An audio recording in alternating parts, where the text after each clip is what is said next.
Thank you for having me. I spoke at this event in 2018, I think was the last time. Of course, it seems like a lifetime ago, given that everything that's happened to us. But I salute all of you. You know, it's summertime, it's hot, you've paid money to be here.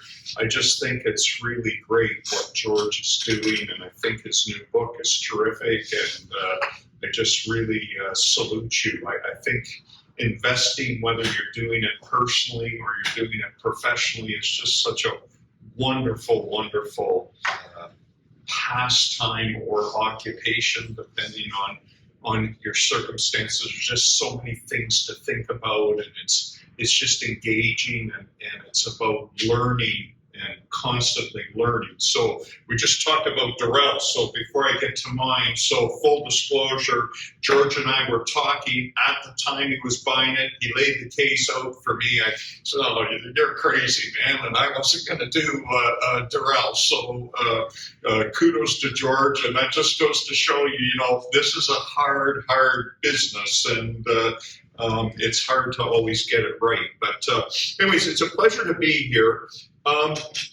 When we spoke to in 2018, I talked about event-driven investing, and I actually got a lot of feedback from that, and people sought me out afterwards, and so I thought I would revisit this again and give you a couple of updated examples from the ones we used in 2018.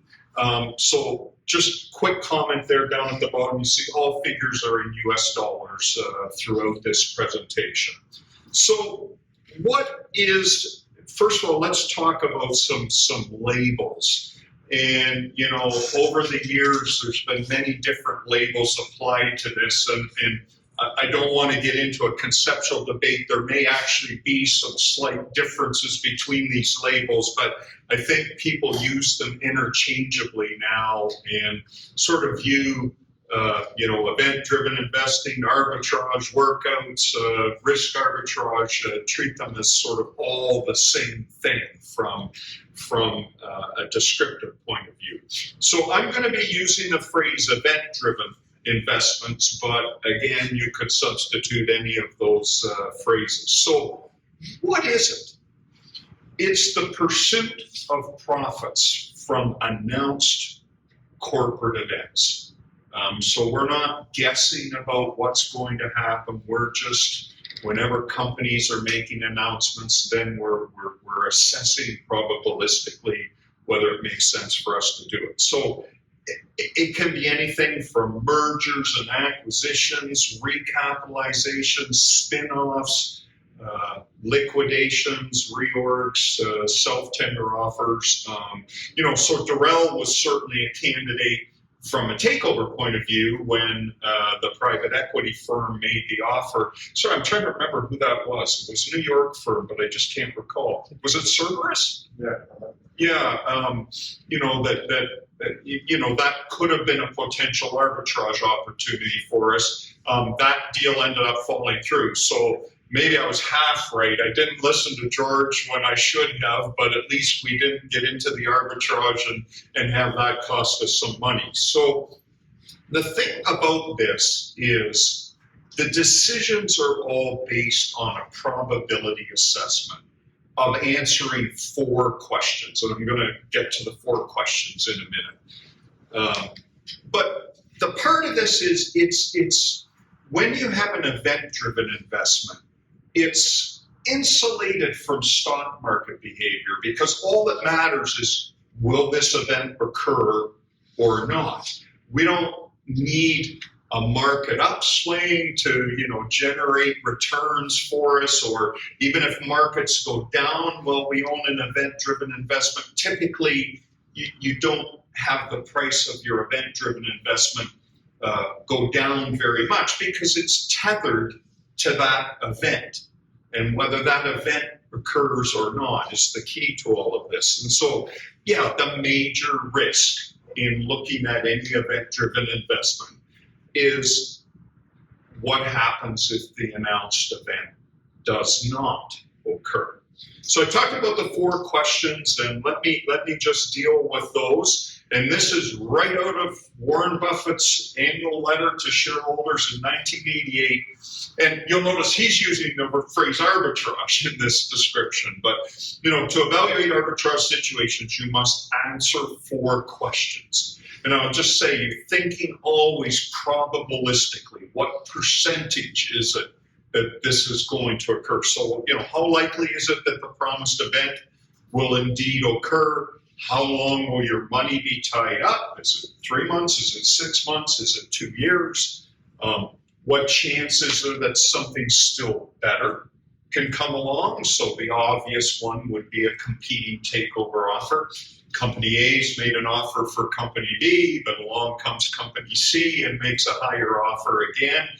How does that go into your probability assessment and your calculation of returns? And then the downside question, if you will, what happens if the event does not take place? And so some of the more common ones there are it's turned down by regulators for competitive reasons, or there's financing glitches or something of that nature. So those are the 4 questions.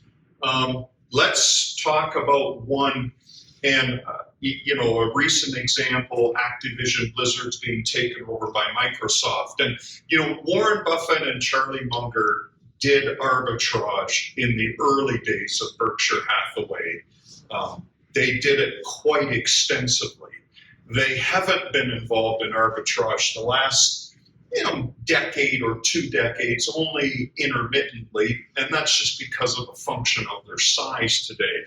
But they're actually involved in this transaction. And so I thought I would take a clip from the most recent Berkshire Hathaway annual meeting, and I'm hoping this works.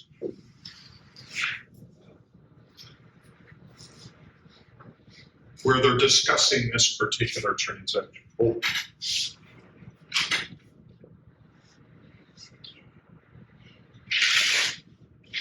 People may or may not see this, but it's very possible.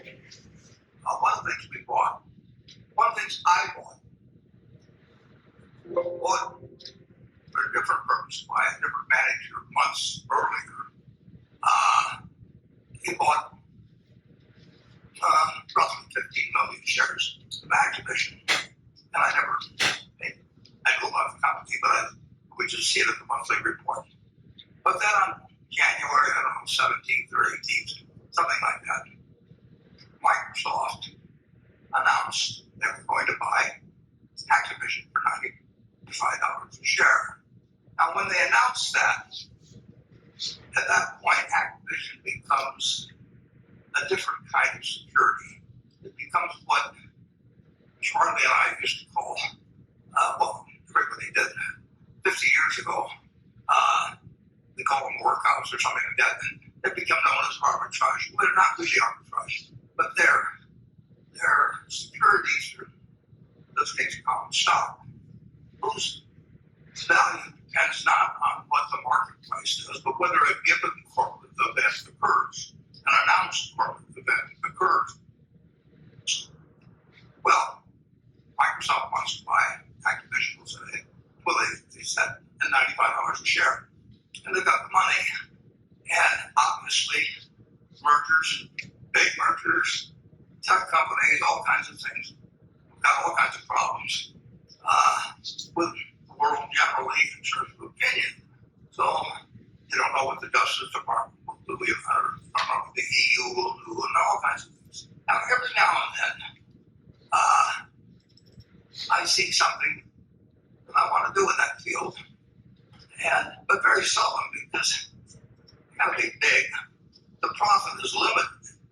They say you're going to get 95, you're not going to get 96, and the deal blows up, you may have a stock that's at 40 or something. So, in any event, on January, the 17th, 18th, 19th, Microsoft announces it. And the stock, which is 60, let's see what, I may have to slide here, which I'll find, but in any event, the stock, which has been in the 60s,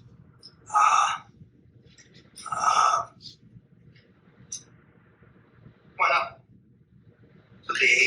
81 or 2. And that looked like not a big enough spread to me for a few days. Then it settled back a little. So anyway, we now own 9.5%, something like 9.5% of Activision. And if we went over 10%, we would file a report. So in order to the news people don't know there, I can tell you, as of yesterday, about 9.5%. If we go past 10%, there'll be a form filed with the SEC and so on.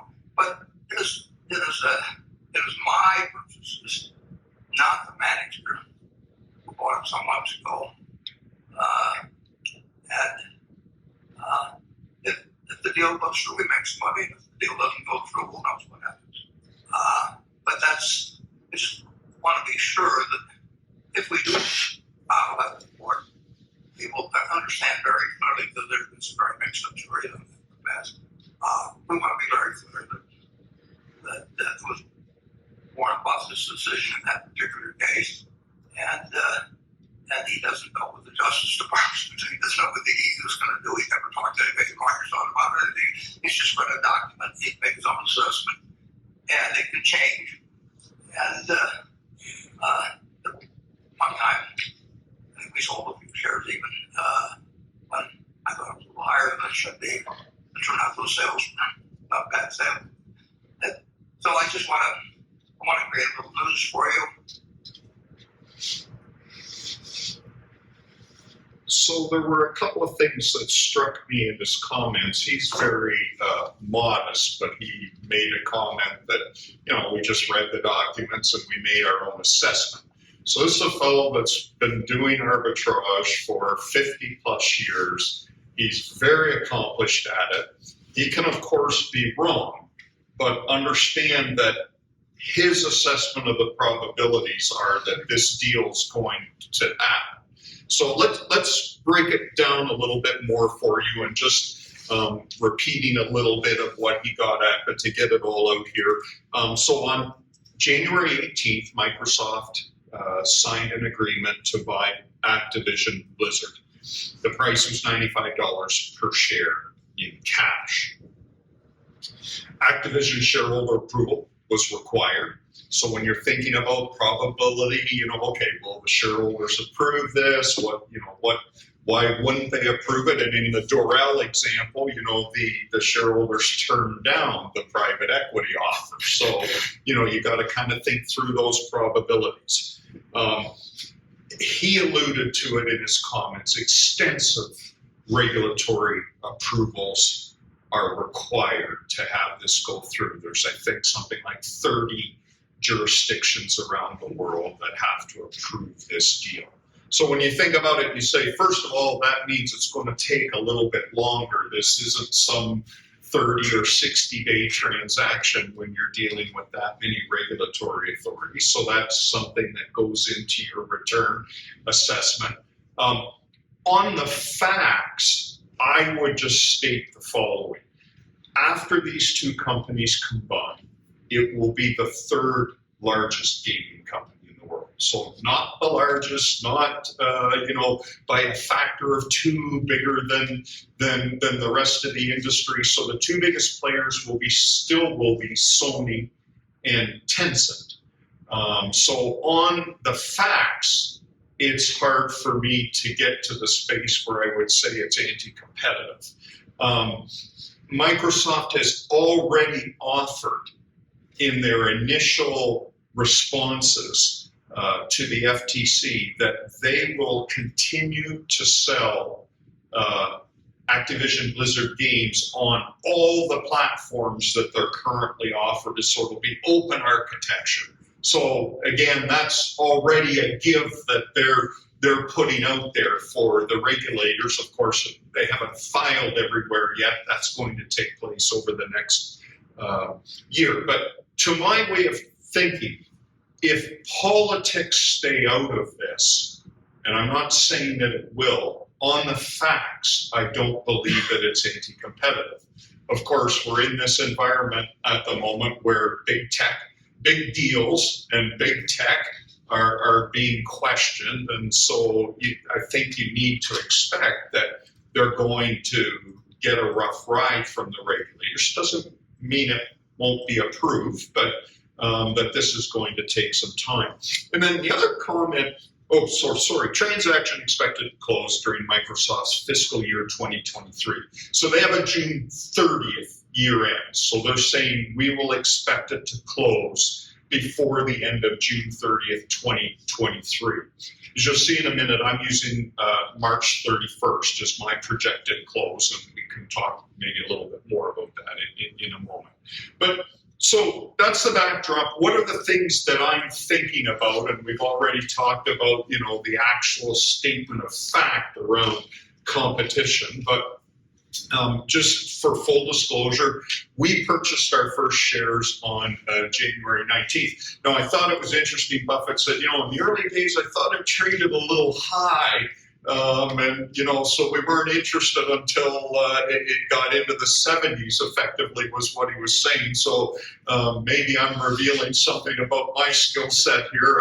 We bought it the second day, in the low 80s, and I was thinking it was a good risk reward at that price. And we have continued to buy at various points throughout and have paid as low as about 76.5, I think. So just to have that. Of course, the one thing you can feel really good about is there's no financing condition.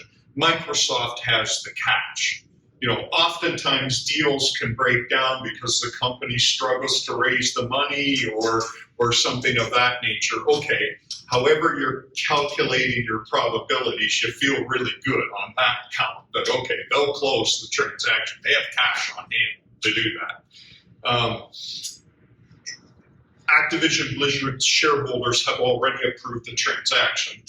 As I stand in front of you today, they approved it in late April. So there's another milestone that's passed, and so that lowers the risk, all things being equal.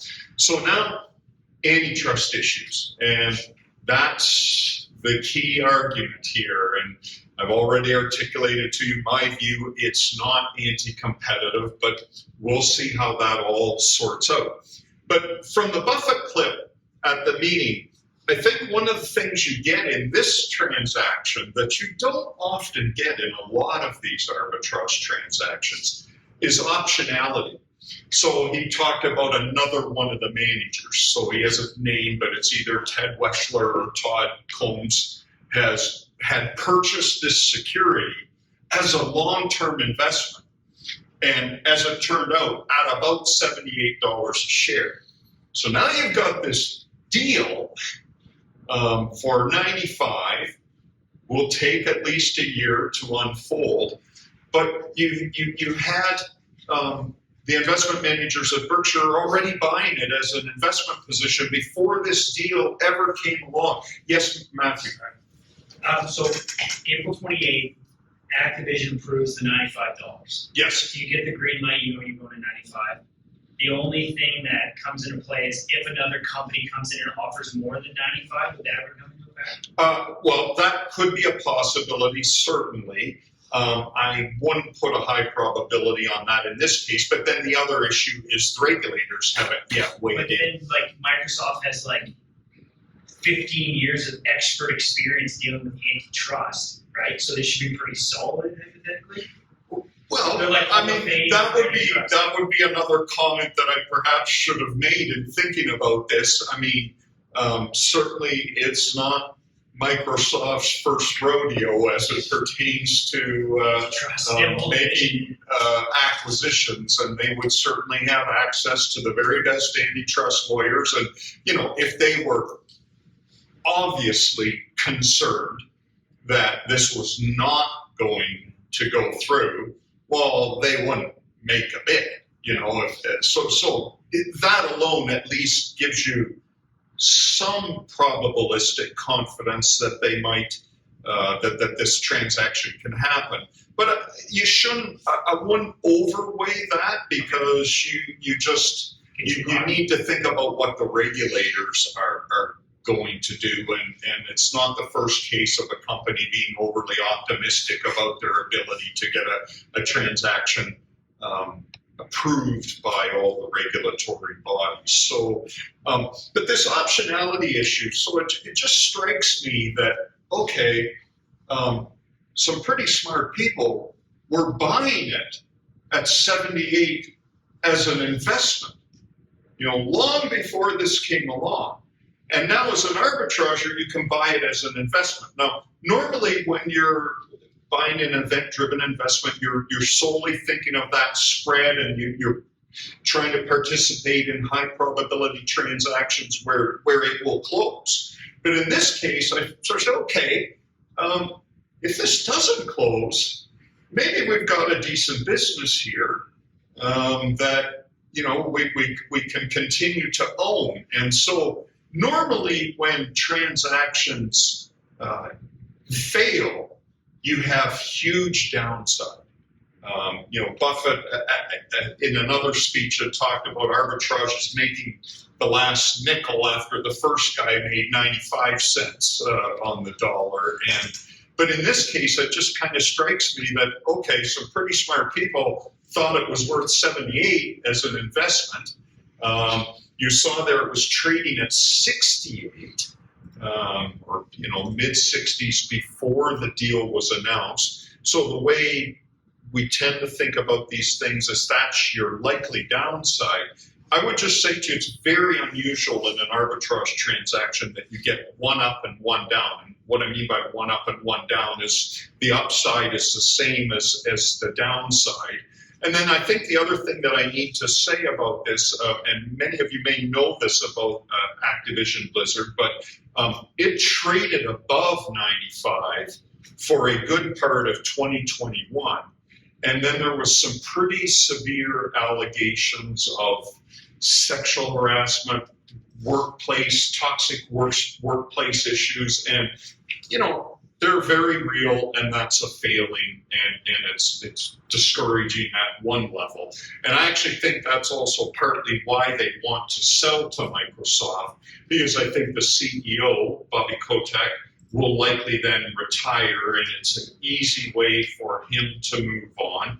Microsoft's culture has been historically much better than the Activision culture, and Satya Nadella on the conference call announcing this transaction spent most of his time talking about culture, that we need to fix the culture, and we're committed to turning this around at Activision for everybody. So you had a stock that traded above 95 before this scandal came along. You've got some smart buyers buying it. Just ask you to keep that in mind, that the optionality here is a little bit different than you would typically get in an arbitrage transaction, and perhaps lowers the risk.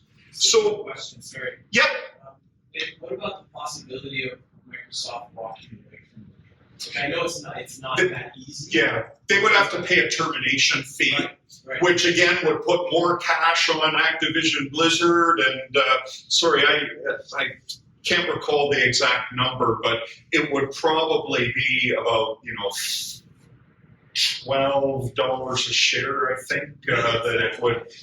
Yeah, it's no, maybe not quite that high, but a pretty. After taking the net cash that Activision has today, plus that termination fee, would be about $12 to $14 a share. So that to me on a $75 stock, net cash of that helps a lot of the downside. Yep. Sorry, you got like net cash of like $8 billion on here. Would you also be thinking, okay, if Microsoft walks away and I hang on to this, there's still a high probability that Tencent or Sony might look at it as well? Certainly that's a possibility. Typically, my thinking when you get into these transactions is either you're going to really take a lump and you drive on, so you need to have a high batting average, or you say, all right, $10, $15 down. In this case, if it went back to the 60s, I'd actually buy more because I think I'm getting a pretty good a pretty good deal. And so, I'm not sure that's an event-driven transaction. That's a salvage operation at that point. But, I think it's sort of, you kind of have to subdivide the universe of these transactions. Either one's like, okay, if this doesn't happen, I'm taking my lumps and driving on, or, I'm going to hang around and try and work my way either to a gain or back to zero. So I haven't, Matthew, honestly, I haven't put a high probability on somebody else coming along, but that's always a possibility.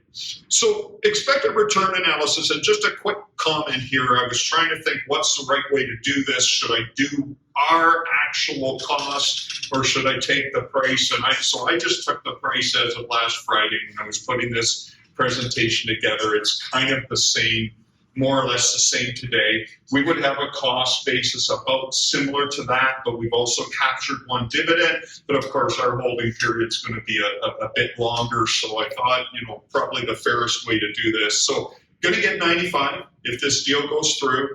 We're paying $78.20. So that's $16.80 that we expect to make, or a spread of 21.48%. And then I've just said, my analysis, I think a year to get this done, to March of next year is probably realistic. So that's 308 days from here. So your annualized rate of return is 25.46%. Remember, like Microsoft is saying, okay, we expect to close it before the end of our fiscal year 23. If you took it right out to June 30th, that would still be, I think works out to about 19.5% annualized rate of return to June 30th. So very good rate of return if this transaction happens. If it doesn't go through, I think you've got a lot of different options that you can perhaps still generate a good rate of return over time. So that's one that's on the come, if you will, that's in progress. I thought I'd really quickly take you through one that's been completed that we just recently did. And so in this one, I'm going to show you our actual return numbers. Yes? Sorry, I'm sort of new to basically the whole investing world, and I'm just one quick question. So if Microsoft is to buy Activision, you will get the 95, like for every share you own, you will get $95 a share. If everything gets to the finish line, approvals, all that, absolutely. So let's talk through this one. So on October 4th of last year, Qualcomm and SSW Partners, a private equity firm, they really were just a bit player. They were taking on one division of Vianer when the transaction closed. It's really, you should think of this as Qualcomm buying them. They agreed to acquire Vianer on October 4th. Price was $37 per share in cash. This topped an earlier bid by Magna of $31 a share. And so it was definitive, and it had been approved by shareholders when Qualcomm came along. So Qualcomm paid the termination fee. I only say that because that's maybe evidence of how much they wanted this and that they were committed to getting it to the finish line. Required Vianer shareholder approval, and there were various regulatory approvals required: US, Germany, Italy, France, and China. And China had a little funky component to it that we'll talk about in a minute. And the transaction, at the time they announced it, they expected it to close in the middle of 2022. So that's the company saying, okay, we expect to close by June of 2022. So let's walk through then the things we were thinking about. So we got into this one a little late, and this is another example of, in the arbitrage world, sometimes spreads for reasons can open up and or they tighten up, and all the way through I didn't feel we were getting compensated enough. But now we, on February 23rd, we thought, gee whiz, this is a pretty good spread. And so we bought it a few times between February 23rd and closing. Similar to the earlier deal, there was absolutely no financing condition. Qualcomm had the money on hand or cash on hand to close. So, you've effectively taken that risk off the table. Vianer shareholders had already approved the transaction on December 16th when we got involved in February. So that risk is off the table. Regulatory approvals had already been received from the US, Germany, France, and Italy at the time we got involved. So you've really taken the risk profile down a lot at that point. And when we first got involved, our belief was, the State Authority for Market Regulation, that's what SAMR is in China, still was required to approve this transaction. Now, as it turned out, they didn't need to approve it. And after negotiations between Qualcomm and the Chinese authorities said, we do not need to approve this transaction, you can go ahead. And I still don't fully understand the reason for that, but my thinking at the time, when I was thinking that it required Chinese approval, was that Qualcomm sells a lot of products in China already. They're well known to the Chinese. I didn't think it was going to create some kind of issue that they wouldn't get that approval. And then each deal's always a little different. For some reason, and I think it has something to do, Vianer was a Swedish company, I think under Swedish takeover law, but I was never able to establish this. They were not allowed to close the transaction for 6 months. So April 4th from October 4th, that's your 6-month period. And, when we got involved in February, the companies made some comments around, we're working diligently to close this transaction as soon as possible, and we anticipate that we'll close fairly quickly after April 4th or something to that effect. So again, we're getting involved in February. All these regulatory approvals are in, shareholder approvals in. We know there's not a problem with financing, but yet there was still a really good spread. And the companies were sort of advancing their timeline that they thought they could close before the middle of 2022. So let's look at in this case, I'm giving you our actual returns. So received $37. We had paid $35.19 over 2 or 3 or 4 separate purchases from February 23rd onward. So that's $1.81 a share, or a 5.14% gross spread. So in this case, the closing date was April 4th. We got our money on April 4th. We had a weighted average holding period of 35 days. So that's a 53.64% annualized rate of return. But this one unfolded a bit different. We weren't in early on. We were not involved when Magna made their offer because it had traded at a premium to their offer, because people were sort of anticipating that someone else might come along and make a higher offer. Okay, that happened. We still didn't get involved because we didn't like the spread. And then, in February, and I think partly because of the confusion around the Chinese regulatory approvals, we just thought the spread made sense and got involved. Yes? Kind of 2 questions. How did you size this position in your portfolio? And 2, did you use leverage in some of these instances?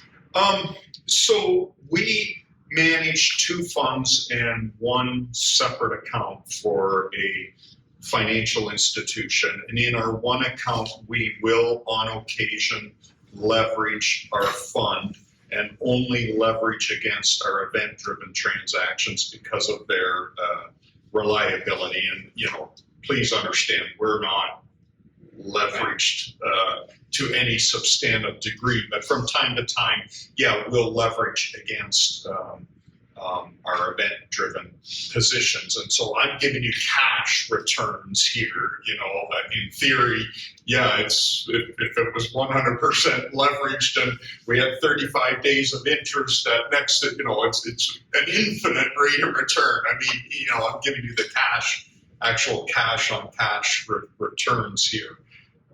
So I'll just maybe end up in summary of event-driven investing.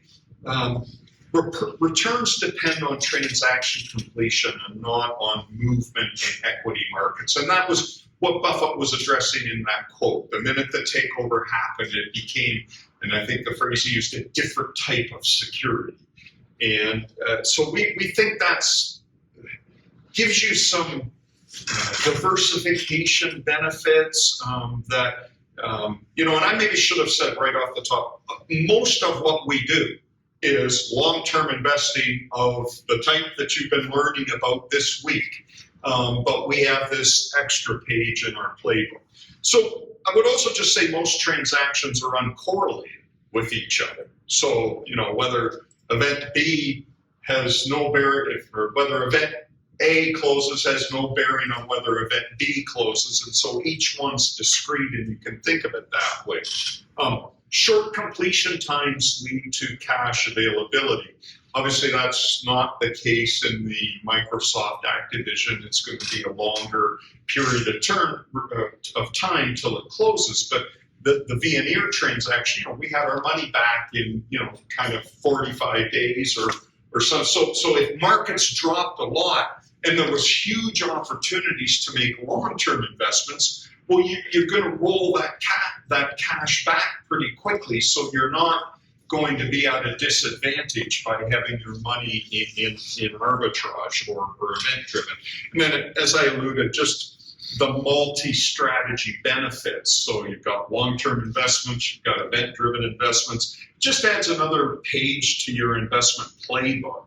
And so what I like about it is I think it lowers the temptation to perhaps try and make something fit on the long-term investment side. Gee, I can't really find any, but okay, this is the best of what I can find. So we've got another whole activity that we can be involved in. So we like that part of it. So, and good information availability. I just said you read the documents, and that's what I was kind of interested in, why I wanted to show you the clip from the Berkshire Hathaway annual meeting. He said, well, I just read the circular and I made my own assessment, and all the information is in there. And, we spend a lot of time on the background to the offer because you have to lay out all the conversations that took place and how the negotiation. So what you sometimes find in lots of transactions is, there were 3 or 4 or 5 bidders, and the company that bought it was the top bidder. Now, that was not the case in Activision Microsoft. There was really only the one bidder. They tried to generate some other interest. Nobody came forward. That may go to your earlier question partly, about maybe that's why Tencent and some of the others didn't come forward with an offer. But I just like the fact that all the information's out there. And if you'll do the homework, and these documents are, don't read them too late at night unless you're having trouble sleeping. I mean, there's a lot of verbiage in these things, but it also gives you all the clues you need to help make those assessments. So what are the negatives? Well, transactions can break for many reasons. Financing, that certainly wasn't an issue in the 2 examples I've showed today. Shareholder rejection, that's not an issue, but sometimes shareholders reject a transaction. The Dorel, the first piece, not the sale, which didn't need shareholder approval, but the private equity purchase. And I think it was Cerberus, but I think so. It was. Yeah. One question. Is there, I actually owned the stock last year and it got bought out. It was the first time ever. I didn't know what was going on. And I noticed like your market cap was lower than your enterprise value. And some of the other ones I always looked at, like it's going on, your market cap's always lower than your enterprise value. Is that kind of correlated? Like would a company like reduce their debt position, then make some calls to say, hey, look, is anybody interested in buying us out? Is that kind of how it works?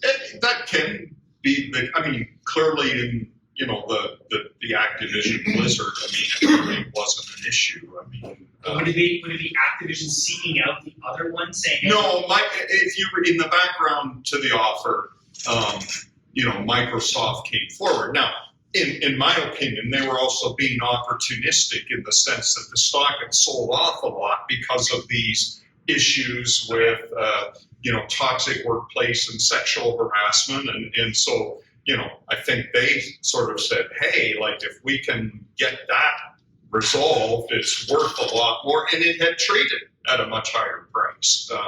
But if that happens to stock and gets smoked for whatever reason, and then management might say, okay, let's reduce our debt, and hopefully one of our candidates will come in and take us over and do like a safe strategy to get out. Well, that may be like in that particular case, there was no debt reduction. Okay. I mean, you know, but I think if Microsoft probably sensed that, you know, okay, the company had real issues around this, and you know they had some settlements with the various employment agencies in California. You know, they needed an overhaul. The CEO, Bobby Kotick, you know, whether deserved or not, you know, clearly had to own that issue, and so I think that also created some issues that, you know, would the board have to terminate him if in the absence of a deal. So all those things kind of come together, and I think Microsoft just sensed an opportunity. So that's why they made the offer when they did, and that $95 a share actually does not represent a premium to the 52-week high at the time they made the offer. I mean, so stock had trade, so you know it's not. You know, stock price shouldn't be the only reference, certainly, and you've spent a week here learning why stock price shouldn't be the only reference, but just, you know, it did trade a lot higher based on presumably some notion of fundamental value that it was worth more. So I just think Microsoft used it as an opportunity to make a bid that they thought they could be successful with at a price they liked. So anyways, you know, financing issues, shareholder rejection, you know, regulatory issues can reach up at any point in time. And then, you know, material adverse event. And, you know, we've come through the pandemic and, you know, all transactions now have a clause in them that a pandemic is not a reason that you can walk from the transaction. But of course, that was not in a lot of these deal circulars and was not negotiated transactions that happened in 2018, 2019. So, you know, there were a few transactions that got canceled in the early days of the pandemic. That's not so much of an issue now, but you do need to read, okay, what constitutes a material adverse event that then gives the buyer the chance to walk away, and you have to make a judgment on that. Good batting average is required. Obviously, you know, the Vianer, we made a gross spread of 5%, but if the deal doesn't happen, it's probably going down 30%. So, you know, you have to have a high batting average on these things to make it all work. Short-term nature of event-driven investing can create tax issues. Now, when I've talked before to this group, we've had a lot of Americans where, you know, the capital gains structure is short-term, long-term. So, you know, if it's a short-term transaction, it's a much higher tax rate. Not so much of an issue in Canada. We have a different structure. In certain circumstances, these can be treated as income, so that as opposed to cap gains. So that's also a negative in the Canadian context. Yes. When you do risk arbitrage, are you only looking for cash offers? Like, had they offered you guys shares of Microsoft, would you Yeah, that's a great question, and I probably should have given you an example. So Because he mentioned that in the meeting this year. Yeah.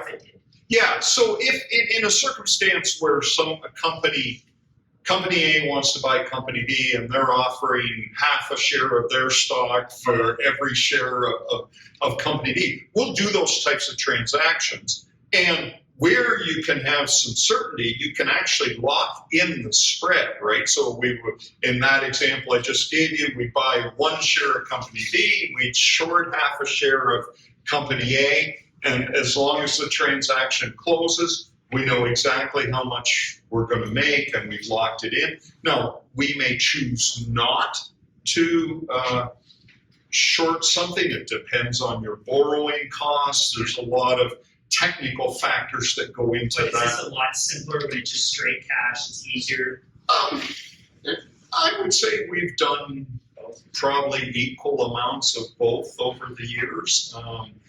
But certainly then, from a probability point of view, you want to start thinking about, what the other company and their motivations.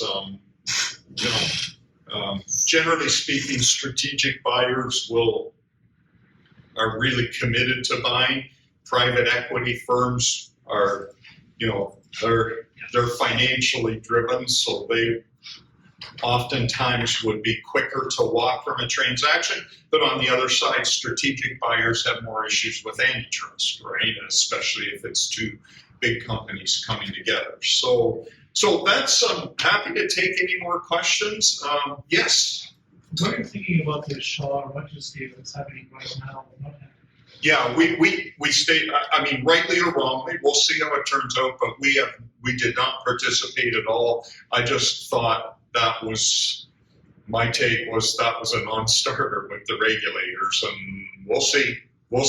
And there's certainly, I can be wrong on that, but we just made the judgment very early on that we couldn't get comfortable with the likelihood that would get past the anti-competitive and the broadcast regulators without a tough ride. So, Do you think it will happen, or do you think it might take a very long time?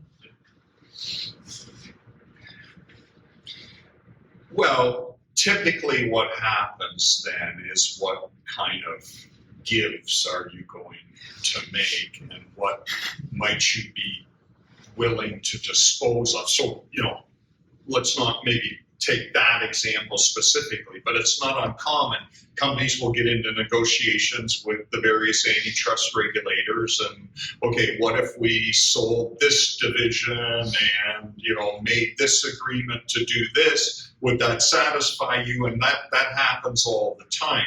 I don't see the obvious dispositions in the Rogers-Shaw deal that, it doesn't seem to me that there's, if we sold off this division, we'll get under some threshold that would satisfy the regulators. And of course, I may be wrong on that, but, full disclosure, we have not owned it. We have not participated in it.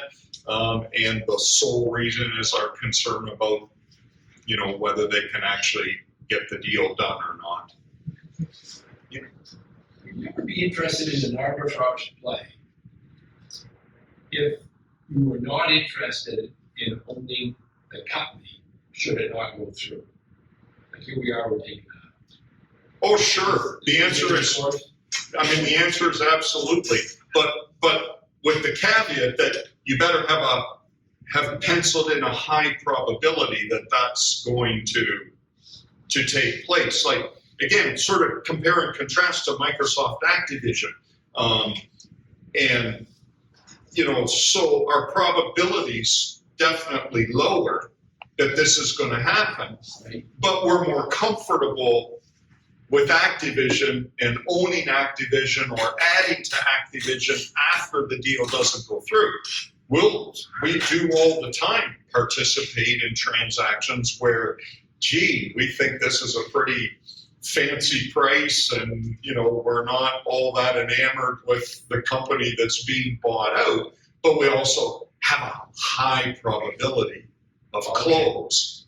And so, I mean, based solely on that. yeah, I mean, I may be being a little bit tongue in cheek here, but like, okay, as long as the deal happens, we don't care like what the motivation of the company buying or, you know, how good of a company it is. And so, you know, that's where you almost have to compartmentalize event-driven, you know, compared to what you've been learning here over the last week in your long-term investment strategy. But, you know, we really spend a lot of time just trying to think about the probabilities. And, you know, what can go wrong here, that what would lead this to not be completed. And, you know, full disclosure, I guess it's like really good poker players, perhaps, where, you know, you may have the odds count, but at certain times the last card turns up and, you know, it just favored the other player. And so it's funny, I probably am not as mature on this point as I should be, but, you know, if you assess something at 95%, just making a number up, and you just ended up in that 5% group where it went against you, and they will, then you should be okay with that. As opposed to what should really bother you is you appraise something at 90, again, just making up a number, but really the true probability was only 75 or 80, and it didn't work out. You know, now I should tell you, as I say, I'm probably not as mature as I should be on those things because we don't like to lose money. And but you know, that's the way you have to think about it, because you know, you do enough of these, I mean, you are going to end up in that 5% category. But you know, the ones you've won on should make up. Like, I liken this as a very actuarial type of process, right? You know, it's like underwriting life insurance. You know, people will die and you will have to pay out the claim as a life insurer, but you know, you'll have a whole bunch of people where you're doing just fine. And so we'll have a bunch of transactions that work out just the way we anticipate they'll work out. So The CP and the Kansas City Southern Railway fiasco, the way it got handled and got, you know, drug out for a while, is that very common that things occur like that, or is that a one-off? That was like a that one was interesting because the rail transactions have a whole separate regulatory process.